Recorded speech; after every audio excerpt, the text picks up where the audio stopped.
Julian, how are you? Hi, very good. Belinda with you, Xander. We've Nice done to this meet you. before, haven't we? Yeah. Hi. Hi. Well, you just came into town on top of the Emmys, and you are nominated. How does it feel once again to be nominated? Well, it's always very exciting, these things. And I always feel the American industry does them very well and makes a big event of them, and then there are all these parties around the event, and it's like a sort of Indian wedding, it goes on for days and days and days. And I rather love that. I love the bigness of the whole thing. Talk about the show. The show's a big hit. How do you? I know the show is coming in January here. It's already playing in the UK. How does it work with you with the difference in time since we're behind in the US and the show? Is it hard with spoilers getting out? Well, I confess that for me, I think that belongs to a different era. And I think in today's world, they ought to be shown simultaneously.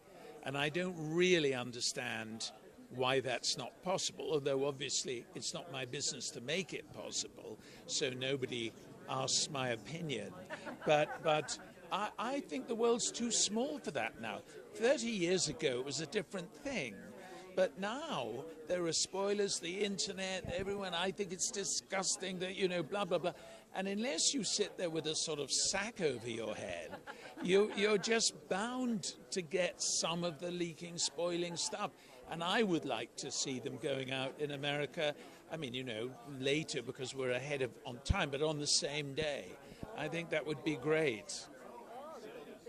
So that's my vote. How do you keep these characters so fresh? It's the hottest show. My friends have gone mad over this show. Oh, I don't. Oh, you're a fan too. Good.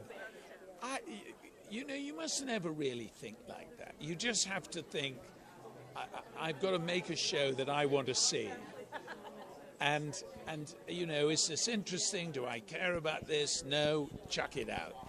And I think once you start thinking, what will please our audience in America? What will please the younger audience?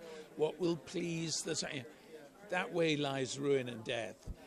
Then you end up with a film like Son of Easy Rider, and it just doesn't work. So I think you have to sort of, in a way, keep your head down and just keep doing your best, and not get too carried away about the size of the world's audience. Challenges, since it is a period piece, doing the research and writing stuff at that time? Well, I know I'm kind of an amateur historian, and I know quite a lot about that period. In fact, it's interesting. Many people think they were far more different from us than they are. I'm often being told, oh, that slang would never have been in use in the 1920s. And in fact, it was in use in the 1870s. And there was a whole article attacking me for Edith at one point says, oh, I've been on a learning curve. This is ridiculous. How could this possibly happen? And in fact, the phrase was first used in 1875, and by 1890 had become slang. So that's, 30 years before I've used it. And I think that people do imagine a much greater divide than really exists. Lastly, you have a movie, Romeo and Juliet, coming out? I do. It opens here on Tuesday. I'm here for that too. This is a busy trip. You're combining both at one time. I know. Well, I know. Save me a couple of air rides. Premiere coming up, and what can you tell us? Well, it's, we felt very strongly that this generation hadn't had the romantic Romeo and Juliet with the medieval costumes and the climbing roses and that thing. We shot the whole thing in Mantua and Verona in Italy, and it's a very, very beautiful movie, and I hope we've made it immediate and very accessible, really, and easy to follow. And I hope we're going to raise the price of shares in Kleenex. Congratulations to you. Good luck on Sunday, and can't look forward to see what you got planned for today.